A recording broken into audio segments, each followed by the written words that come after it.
So welcome to Grand Rounds for October 2022. This month we have two of our graduating orthopedic residents with us discussing extracorporeal shockwave therapy and nutrition. So Dr. Lindsay Brantingson earned her Bachelor of Science in Healthcare Management and subsequently a Doctor of Physical Therapy from Misericordia University. She is currently a senior resident at St. Luke's University Health Network Orthopedic Physical Therapy Residency. And she was initially introduced to ESWT during her clinical rotations while in school. After graduating and starting clinical practice, she's been able to develop significant expertise in the use of ESWT to help manage various orthopedic conditions in many of her patients. Dr. Kyle Bradley earned his Bachelor of Science in Business Administration and subsequently a Doctor of Physical Therapy from Misericordia University. He is currently a Chief Resident at St. Luke's University Health Network Orthopedic Physical Therapy Residency. And at the beginning of the COVID-19 pandemic, Dr. Bradley developed an interest in cooking and, as he says, eating, and which eventually led him to the field of nutrition. Dr. Bradley subsequently Precision Nutrition's Level 1 Nutrition Coaching Certification, and he continues to utilize the concepts and teachings gathered from this certification in his practice to provide a more complete, patient-centered approach to rehabilitation. So I will turn this over to Dr. Brantingson, who will begin with her talk on extracorporeal shockwave therapy.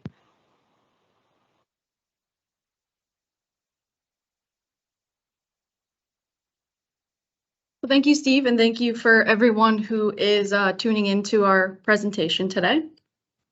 This is our statement of need and activity description, and our target is all providers.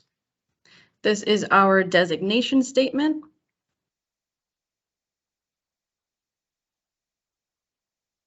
It's not progressing the slide.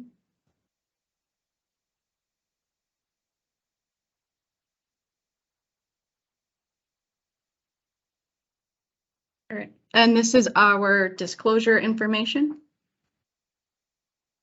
and the learning objectives for both my presentation and Dr. Bradley's presentation.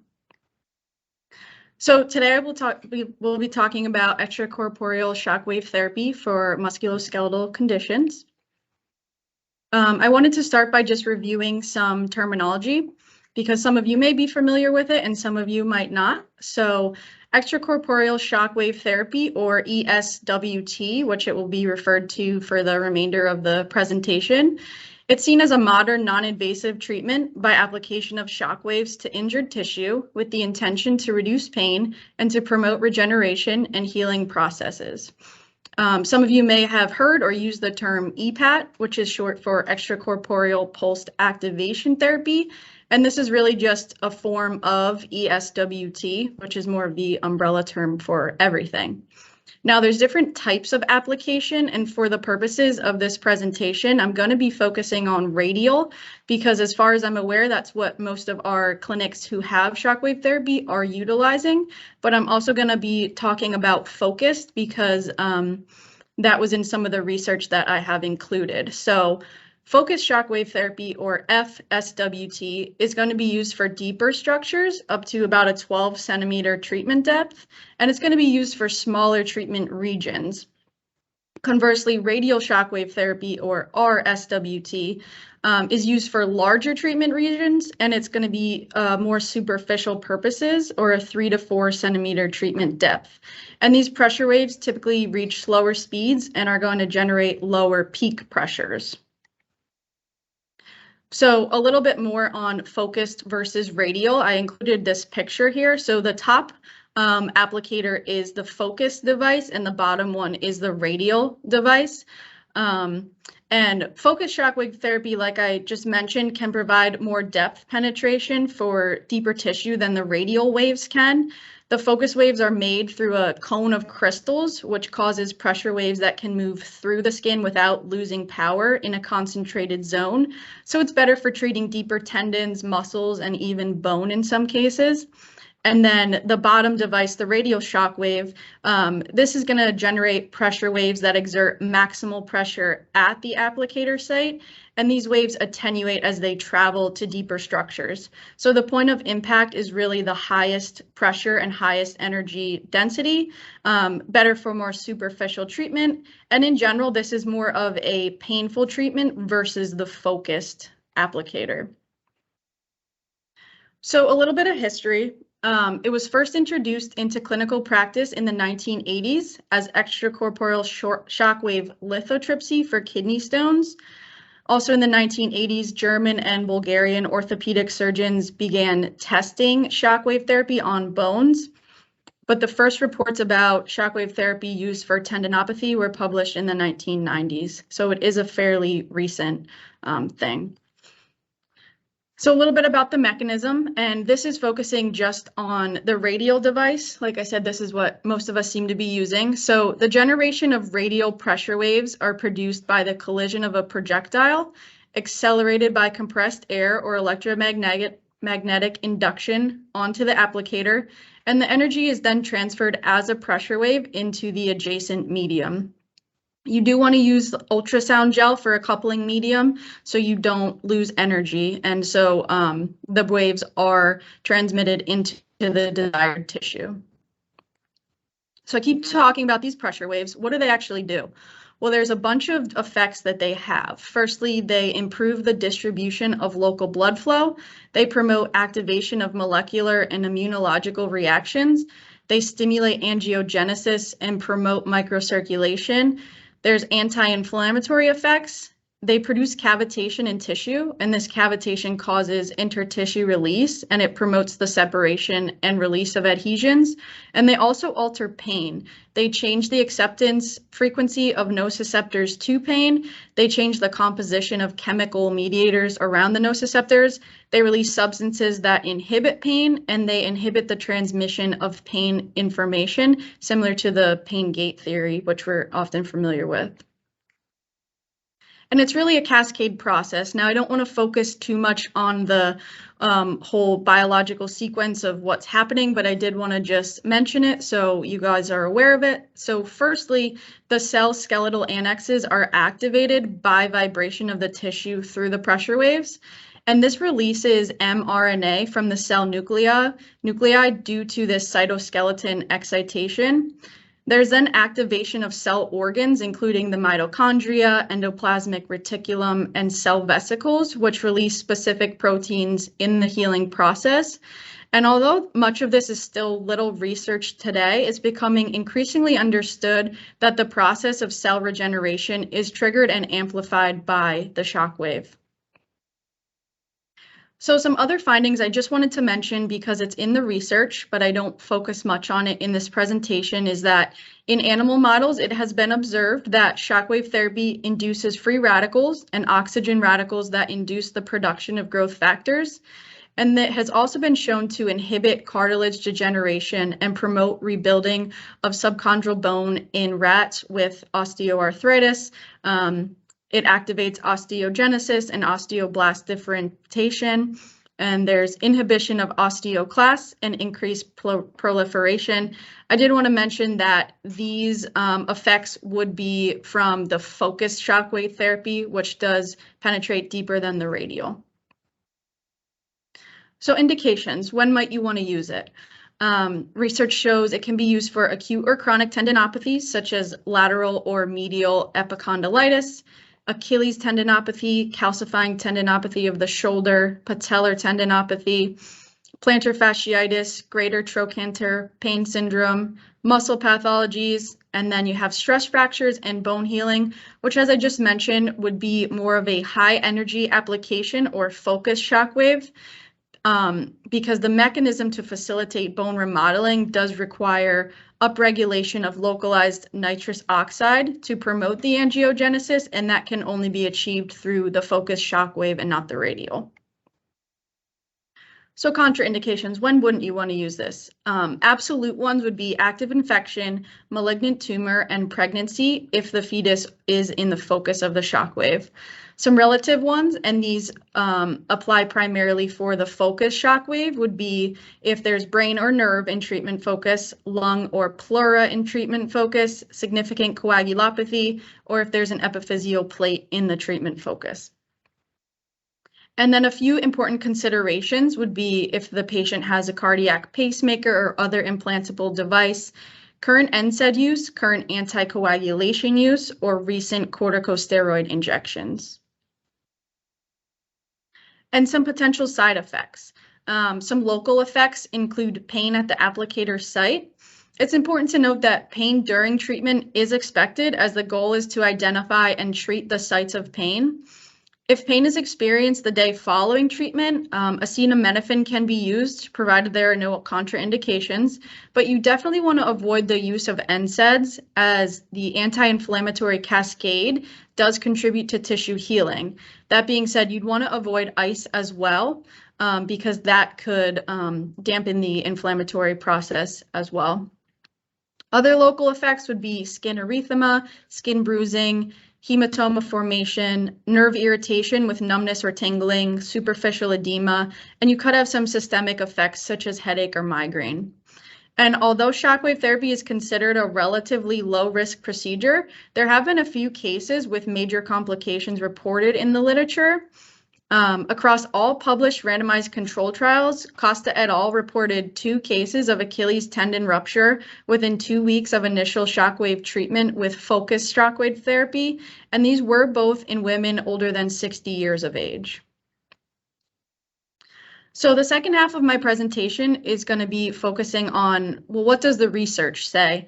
Is it indicated? Is it not indicated? Which conditions are the best for this treatment? So we're going to go through different musculoskeletal conditions, and we'll talk about what the research is saying about each of them, and I'll end with a couple slides that kind of summarize everything nicely. So the first condition we're going to be looking at is calcifying shoulder tendinopathy. According to Gertesmeyer et al., there was significantly better results in patients treated with focused shockwave compared with placebo. Similarly, Constantino et al. Found a significant increase in shoulder function and a decrease in pain compared to placebo. And Rampe et al. And Rabuzzi et al. Did a study to compare focused shockwave therapy with open and arthroscopic surgery, and interestingly, they found that there were comparable results. High energy shockwave therapy should be the first choice when conservative treatment has failed due to the non-invasive nature of the procedure. So the research concluded that high energy or focused shockwave therapy should be the treatment of choice when the conservative treatment has failed. Now looking at non-calcifying shoulder tendinopathy, this seemed to be very controversial in the research. There was both favorable and poorly performing studies that presented inadequate inclusion criteria. So there were just wide age ranges, heterogeneous populations, insufficient diagnostic evaluations. But the research that was there, Husted et al. Found no strong evidence to support the use of shockwave for this condition, and similarly, a speed study did not support low or high dose shockwave for this condition. So in conclusion, they're unable to recommend the use of shockwave due to lack of compelling evidence at this time. Looking at lateral epicondylitis of the elbow, shockwave therapy was approved by the US FDA for treating this condition in 2002. However, the existing evidence does not clearly support the efficacy, so there's definitely a need for more research on this topic. But a study by Patrone and McCall found significant improvement in respect to pain and function at both 6 and 12 months versus placebo. Thiele et al. Concluded that lateral epicondylopathy is a primary indication for shockwave, both focused and radial. And Lee et al. Found similar outcomes for steroid injections versus shockwave therapy. So the concluding evidence is that their strength of supporting the strength of supporting evidence is not strong. However, the benefits largely do exceed any harm, and they recommend the use of radial or focused when conventional rehab has failed. Looking at greater trochanteric pain syndrome, Rompe et al. Did a study that compared radial shockwave therapy versus steroid injection versus home exercise program. And they found radial shockwave was inferior to the steroid injection at 1 month, but superior at 4 months compared to the steroid injection and home exercise program. Furia et al. Compared radial shockwave therapy to non-op therapy, and they found that the radial group had significant improvements in pain, function, and outcome measures at 12 months. So the conclusion is that the available evidence is limited. However, radial shockwave therapy does appear to be more effective than a home exercise program or local steroid injection after short and midterm follow-ups, up to 15 months. Looking at patellar tendinopathy, we know that eccentric training appears to be the first line of treatment. I found a couple studies that compared this. So Furia et al. Looked at radial shockwave therapy versus a standard treatment in a retrospective study at 1 year. They found satisfactory results in 75.8% of patients receiving a single session of radial shockwave therapy versus 17.2% receiving other non-op therapies. Zwerver et al. Compared shockwave versus sham shockwave in addition to eccentric training, and they did find no difference at the 6-month follow-up.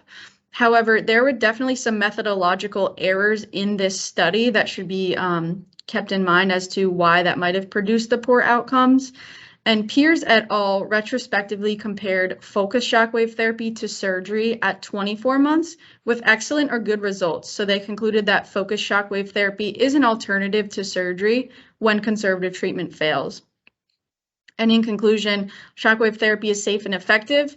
Current evidence supports focused and radial for patellar tendinopathy with moderate or low intensity protocols. Looking at Achilles tendinopathy, Rompe et al. Determined that radial shockwave therapy is more effective than eccentric loading exercises for insertional tendinopathy at the 15-month follow-up, and there was superior efficacy when combined eccentric loading with shockwave compared to eccentric loading alone, so in conjunction was the best. Gertismeyer et al. Highlighted the efficacy of both focused and radial in chronic tendinopathy. And a study by Costa et al. Found no significant differences between focused and control groups at 3 months, and they had no support for the use of shockwave for Achilles tendinopathy.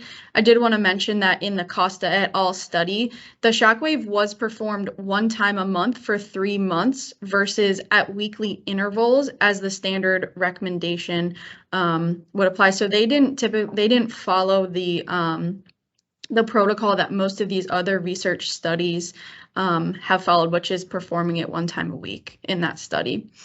So there's satisfactory evidence for the effectiveness of low energy shockwave in insertional and non-insertional chronic Achilles tendinopathy after failure of conservative treatment before considering surgery, especially in combination with the eccentric loading. Moving on to plantar fasciitis. In the early 2000s, there were a couple studies that came out to find that there is no evidence for using shockwave in the treatment of plantar fasciitis. More recently, Wang et al. Compared focused shockwave therapy with conservative treatment modalities, and 82.7% presented good results in the shockwave group versus 55% in the control group. Gertismeyer et al. Had an overall success rate of 61% with radial shockwave therapy versus 42.2% in the placebo group at 12 weeks. And Rompe et al. Used a combination of plantar fascia-specific stretching with low-energy radial shockwave therapy, and they determined that that was better than performing the radial shockwave therapy alone. A study on a combination of 3 meta-analysis found that shockwave therapy is effective for treating plantar fasciitis based on efficacy and safety, and then several studies which compared focused shockwave therapy with surgery supported the use of shockwave therapy based on effectiveness and the ability to quickly resume full activity. So they concluded that the American College of Foot and Ankle Surgeons, they have recommended shockwave therapy as a treatment of choice for plantar fasciitis when non-operative treatment has failed. And lastly, low back pain. Lange et al. Compared radial shockwave therapy with sham for patients with acute low back pain. They found no superior or earlier reduction in pain intensity or improvement in physical function versus sham. And Yu et al. Looked at shockwave versus sham in chronic low back pain. They did find that it was effective in relieving pain at 1 month and improving disability at 3 months versus controls. And there's low to moderate evidence to support the use of shockwave for chronic low back pain. So that was a lot of research that I just threw at you guys. I would like to just kind of summarize the recommendations for you between grade A, B, and C. So grade A means that there was good evidence. It included level 1 studies with consistent findings. So the musculoskeletal conditions that fall under grade A evidence, your ones that have the most support for using this intervention are focused shockwave therapy for calcifying tendinopathy of the shoulder and focused or radial shockwave therapy for plantar fasciitis. Your grade B recommendations are where most of these have fallen, and this is going to indicate fair evidence to support it. It's level 2 or 3 studies with consistent findings. So focused or radial shockwave therapy for lateral epicondylitis of the elbow. You're going to use radial for greater trochanteric pain syndrome, focused or radial for patellar tendinopathy, focused or radial for Achilles tendinopathy, and radial for chronic low back pain. And then your grade C, which is poor quality, level 4 or 5 studies. This is going to include using focused or radial for non-calcifying tendinopathy of the shoulder. So really not great evidence there. And in conclusion, extracorporeal shockwave therapy is safe, non-invasive, adjunct to traditional therapies. It should be considered when other conservative measures fail prior to surgical intervention. So you may have noticed that most of these studies kind of determined that, well, if conservative measures fail, you should try this before sending the patient for any type of surgical intervention. It does kind of help kickstart that inflammatory process that we do have in acute symptoms, but we kind of lose when the condition becomes chronic, and it does kind of help kickstart the healing process. Additionally, it's low risk, few potential side effects, and really it's important to just understand what type of shockwave therapy is indicated, whether that's radial or focused, and that you're using it appropriately. You can use this current research to aid with your clinical decision making in understanding when, why, and how to use it. So here's my references. And at this point, I'll open it up to any questions that anyone might have before I turn it over to Dr. Bradley, who's finishing up some food.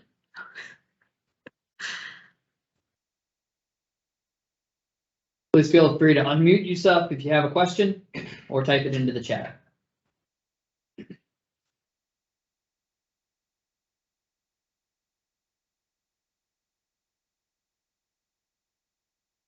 So I have a question. What has been your experience in using this as far as patient satisfaction? Do people seem to like it?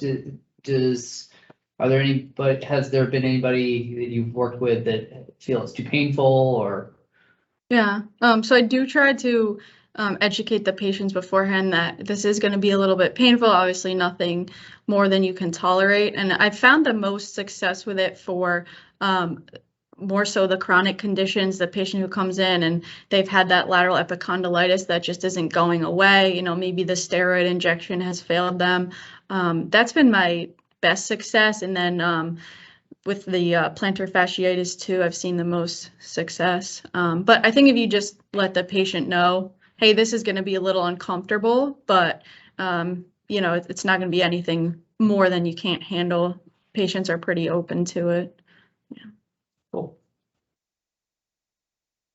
Well, if anybody else does have any questions, again, please feel free to type it in the chat, or you know, you can also ask. You can unmute yourself and ask at the end of Dr. Bradley's presentation as well. Okay, I will hand it over to Dr. Bradley now.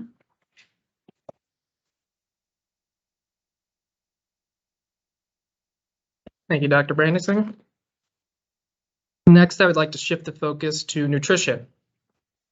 So to start, I wanted to discuss the legal aspects related to nutrition and physical therapy. So while some of these areas may overlap with other health professions, it's always important to be mindful of your own practice act and legal limitations before providing an intervention. For Pennsylvania and New Jersey, neither state practice act specifically includes nutrition or diet. However, both include the promotion and maintenance of fitness, health, and wellness, to which diet and nutrition would fall under. Specific to physical therapy, the APTA released an updated position statement in 2019 that stated it is within our scope of practice to screen for and provide information on diet and nutritional issues. For all healthcare professions, according to the American Nutrition Association, most states in the U.S. do not have specific licensing requirements to provide general nutrition, counseling, or education. The primary limitation with this is medical nutrition therapy, where the goal is to influence or manage a medical diagnosis that can be treated or alleviated with specific changes to an individual's eating pattern. Physical therapists and other providers not licensed to do so should not provide specific dietary, nutritional advice or intervention to treat a specific medical diagnosis.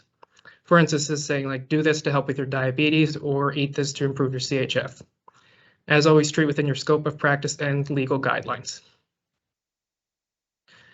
So specific to my profession as a physical therapist, direct access is becoming a more common source of referrals, and as PTs, we need to be aware of the many different aspects that can contribute to a patient's overall health. Compared to many other health professions, we have the luxury of 45 to 60 minutes with our patients per visit. This allows us to evaluate and treat not only the concern they are seeing us for, but ideally all of the other factors that can relate to function. Developing rapport is another area that we excel at as PTs and can be used to our strength when evaluating and treating a patient from a biopsychosocial approach. This allows us to inquire about aspects such as nutrition, which may not be the primary reason a patient is seeing us, but could have a significant effect on their daily life. Next, our knowledge of the body and how it moves is second to none. Nutrition is essential for proper function of the body and has a direct correlation with the goals of many of our interventions. And lastly, the knowledge and ability we have with the recovery process of our patients is well documented. Adding interventions to address a patient's diet and nutrition can be another tool to our toolbox, excuse me, to improve the skills that we already have. So next, I would like to discuss a few of the many important aspects related to nutrition as it relates to physical therapists and similar health professionals. So first, the standard American diet or Western diet is characterized by a diet high in prepackaged foods, refined grains, processed meat, high sugar drinks and snacks, fried foods and fast food. In addition, it's also low in fruits, vegetables, whole grains, pasture-raised animal products, fish, nuts, and seeds. So in a study by Toch et al., they analyzed the effect of the standard American diet on rats and found that prolonged exposure to this diet increased fat mass, decreased lean mass, and reduced bone mineral density. The authors concluded that this may lead to a susceptibility to chronic pain due to persistent peripheral and central immune system activation, as well as prolonged recovery from trauma, surgical procedures, and other injuries. A review published by the National Academy of Sciences in 2010 highlighted the downfalls of the American diet and nutrition. They found that 4 of the top 10 causes of morbidity and mortality, and the top 3 overall, were made more likely by the presence of overweight and obesity, likely due to excess calorie consumption. Injury recovery is an area that we already are very competent at addressing with our current interventions and modalities. Proper nutrition can be a complement to our current practice, especially with athletes looking to return to their respective sports. Addressing nutritional deficits and ensuring proper nutrition are low-cost interventions that can significantly improve a patient's rehab potential. Smith, Ryan et al. Published a current concepts article in the Journal of Athletic Training in 2020 that discussed the considerations and strategies to facilitate injury recovery and rehab. Some of these strategies proposed include assessing caloric needs, ensuring proper nutrient timing, and addressing the proper ratios of macronutrients, all of which fall under the guidelines of general nutrition education and can be utilized by all health professions. While detailed specifics are outside the scope of this presentation, one of the most critical aspects to ensure is proper protein intake. Protein intake is essential for proper recovery, healing, and improving lean body mass. So the authors recommended a target of 1.6 grams per kilogram per day, with higher levels for athletes and more active individuals. So asking about proper nutrition, especially protein intake, for a postoperative patient or an athlete recovering from an injury is a good way to begin the discussion on nutrition and ensure the most successful comeback possible. Next, chronic pain is another issue that is managed by several health professions, and as we already know, is best managed with a multimodal approach. In a perspective published by Tata et al. In PTJ, they highlighted the importance of including nutritional intervention in the management of chronic pain. Because of the many interactions nutrition can have on chronic pain and inflammation, the authors argue that nutritional education and intervention should be included in the PT's scope of practice.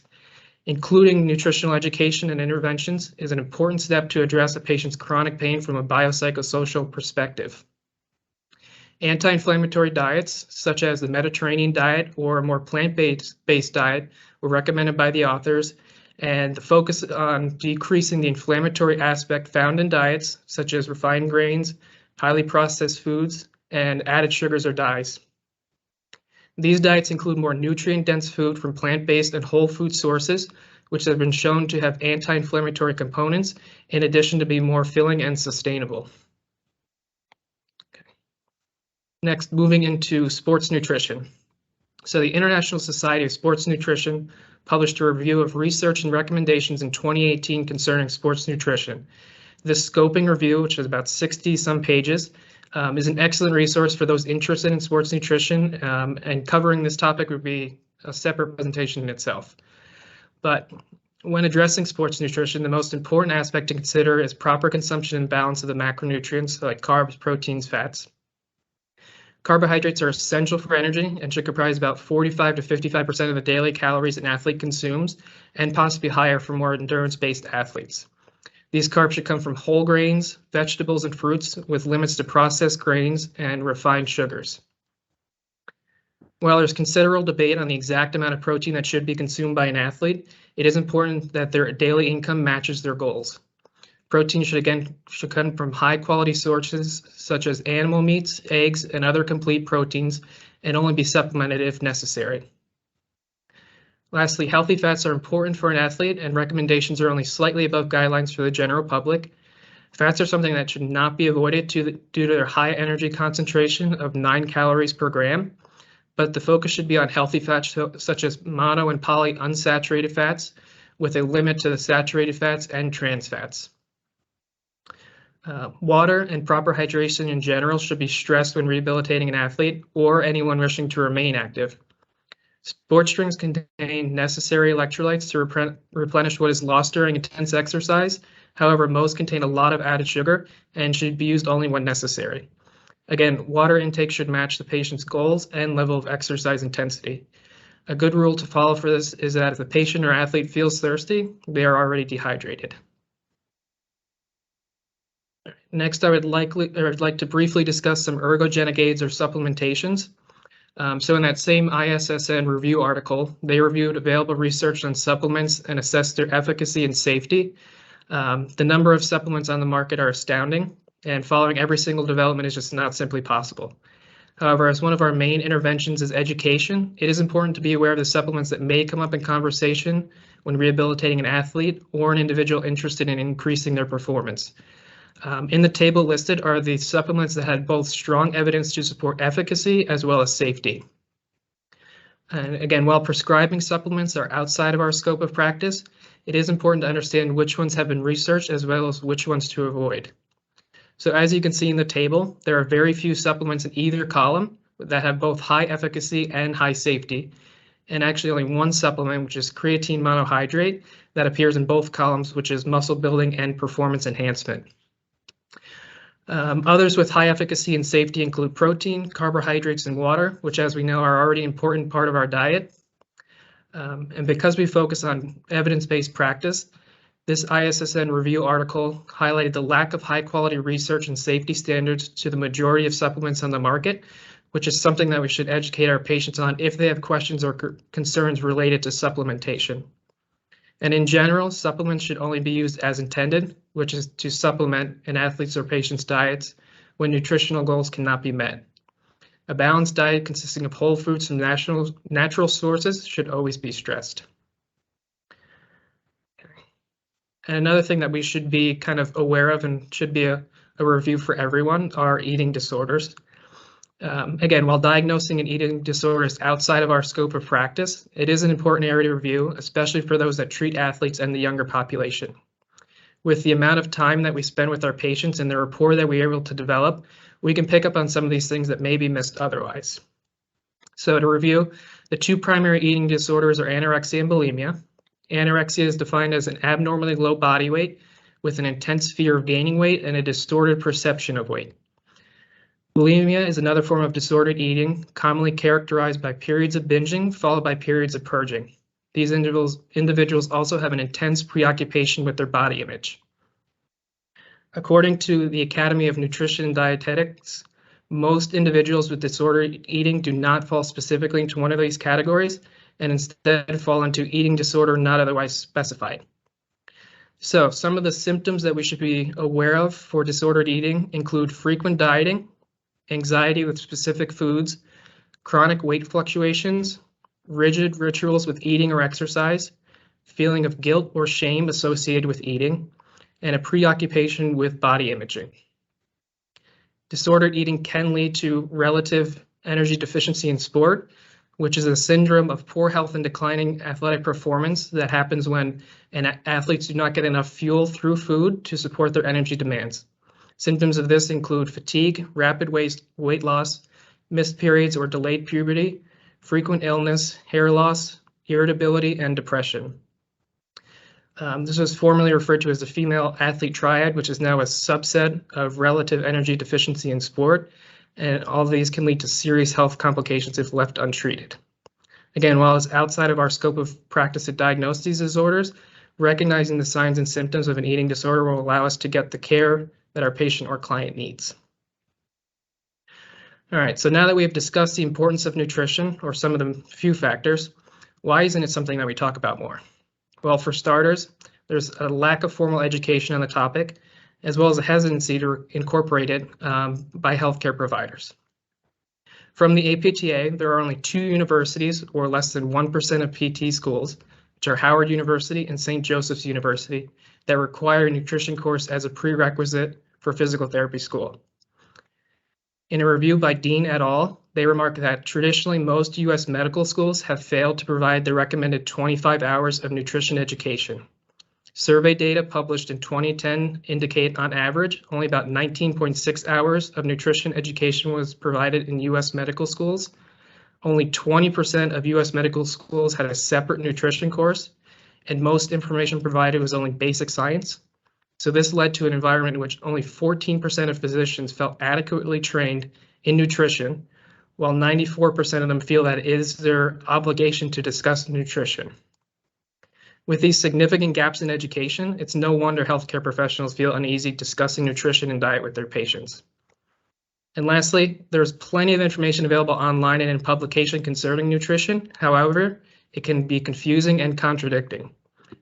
So fad diets that promise instant results, as well as membership programs, also often lead to the lack of compliance to these rigid programs, which can lead to fluctuating weight loss and gain and frustration from the patient when these rapid changes aren't achieved. Overall, this can lead to confusion for the patient and a hesitancy to talk about nutrition themselves. So what can we do as healthcare providers that don't have advanced training or a degree in nutrition? So the first thing we could do, which is something we should be doing with all of our patients, is performing a chart review. So in these 2 encounters to watch out for are weight management and medical nutrition therapy.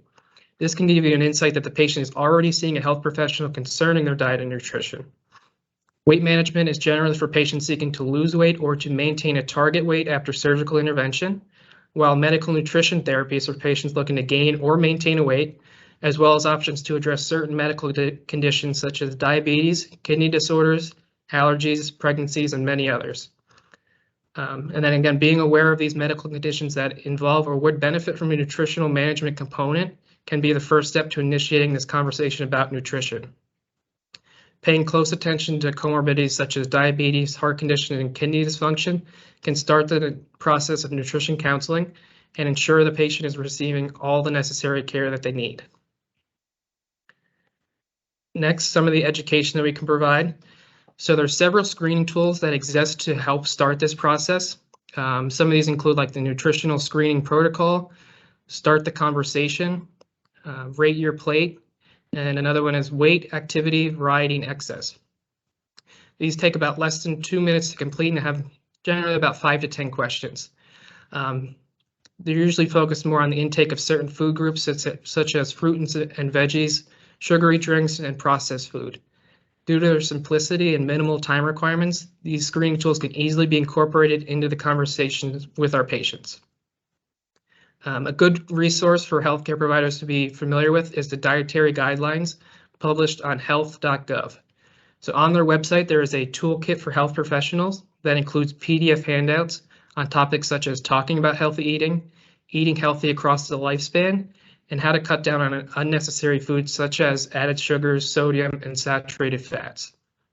Some other resources include myplate.gov and the CDC's guidelines and recommendations. So what are some general tips that we can all provide to our patients? So first is letting your patient or client know that nutrition does not have to be 100% perfection all of the time. The reason that so many of these fad diets fail is because people are not able to maintain the strict guidelines in the program, and because of this, they stop doing the program altogether. Even a 50% adherence to your program or diet is better than 0%. So reassuring your patient that they are human and they are allowed to make mistakes and deviate is okay. Just make sure that they keep their overall goal in mind. So this leads to my next point. When a patient or client has a moment when they slip up, reassure them that they can just do better the next day. This also helps patients ease into their transition instead of thinking they have to give 100% right from the start. By doing a little bit better each day, it won't take long until real sustainable change is noticed. This next tip is very important for patients interested in losing weight. Being more conscious of what you are eating means being aware of how it is making your body feel, what kind of setting they're in, and many other factors. For these patients, simple cues such as always eat your meals in the same location, such as in the dining room rather than in the living room in front of the TV, can make them more aware of what and how much they're consuming. Another concern is using a phone or tablet while eating. This distracts a person, so they really don't know how much they've eaten until they're past the point that they're full. If a patient really struggles with overeating, advising them to simply put their fork down between bites will ensure that they enjoy the meal that they're consuming, as well as allow the body's hormones to catch up to the consumption. Next, eating the rainbow is good advice to help a patient expand their food choices, especially with fruits and veggies. Similar food groups provide similar benefits, so by choosing a variety, a patient can maximize the potential of this very important group. And lastly, a patient needs to be able to choose something that they enjoy eating. If they don't, the diet will never be sustainable. This doesn't mean never eating foods they really like, such as ice cream. It can just mean choosing better options, such as low-fat frozen yogurt with an occasional ice cream here and there. The patient is still making a better choice while not completely sacrificing their independence. Another intervention that we can provide, one that we frequently use already, is behavior modifications. So once we kind of address these areas, our next step is to determine the patient's readiness and willingness to change. So simply just asking the patient on a scale of 1 to 10, how ready are you to make a dietary or nutrition change? It's a simple way to determine your next course of action and if the patient would further interested in this area. Further intervention could include education on the importance of proper nutrition, understanding what is limiting the patient from making a change, and understanding the patient support system as well. If the patient is uninterested, this conversation could be saved for a later date when rapport has improved. And like I said previously, one of our greatest strengths is being able to connect with our patients, and we should use this to our benefit to address these areas that promote overall good health and well-being. And lastly, when intervention falls outside of our scope of practice or expertise, referral and collaboration with the appropriate providers in the best interest of the patient. So we're blessed with a pretty significant network here with plenty of resources. So St. Luke's Medical Nutrition Therapy is available at an outpatient service at all of the St. Luke's campuses. The St. Luke's Weight Management Program is available in Allentown, Palmerton, Phillipsburg, Stroudsburg, and Tamaqua, and that consists of surgical and non-surgical forms of care. Emily Wargo is the sports nutritionist employed by St. Luke's, which is a developing program, and she currently operates out of the Union Boulevard location. And some other referral sources could include the patient's primary care provider or other specific medical specialist, as well as a mental health provider if appropriate. So, in conclusion, with the many aspects of nutrition that can affect daily function, I hope this presentation helped to highlight just a few of the factors that can relate to our profession in specific. Addressing nutrition will be very important to address chronic medical conditions which continue to rise. This will lead to a need for continual research into the field of nutrition and how it can relate to the many systems of the body. Ultimately, this should lead to further education for all health professionals so that nutrition can be a topic discussed on a routine basis by all of us. Eating is something that we do every day, multiple times a day. So as clinicians, let's sink our teeth into this emerging field and be better for our patients. Any questions? Again, please feel free to type into the chat or unmute yourself.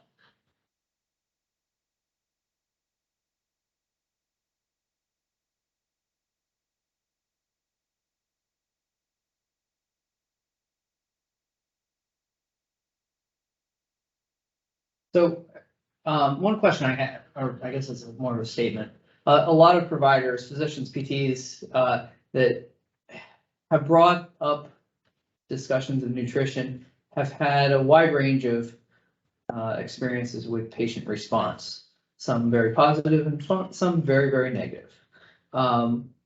Is in your experience in bringing this up to patients, is there any way you broach the topic that seems to work better than others?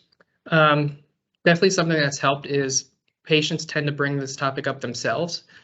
So for instance, I just had a patient say yesterday, like, I'm trying to get more healthy. I'm getting back on this diet that I just started, that I've done years ago, and I'm just starting again. And that's the topic. They'll say, okay, well, here's some other things that can help with you, or, here's a way to make that even better for you. So typically a lot of these patients will bring up the topic of their weight and needing to lose weight, and then kind of just putting out those little feeler statements to say, hey, this is something I could help you with. If you need more information, or here's a good resource I could print out for you. And that's why the health.gov that I mentioned before has these PDF handouts already ready to go that you can just print out a page or two, hand it to the patient, and even discuss it with them, because we do have the time, and they just kind of get some more interested. And then as that continues to build, you can just provide more of these interventions as you go. Thank you.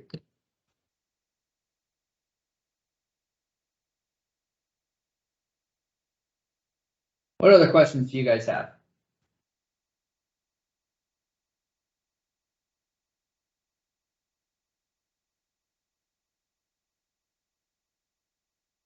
All right, well, thank you both for those wonderful presentations.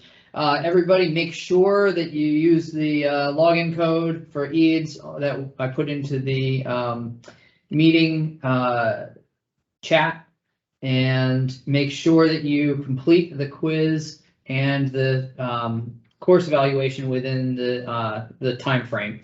And if you're watching this on the recorded version, excellent. Just make sure you finish the quiz and the course evaluation when you complete this. All right. If you have any further questions, please feel free to email either the presenters or call either the presenters, and I'm sure they would be happy to answer whatever questions you might have. Thank you very much, and I will see you next month.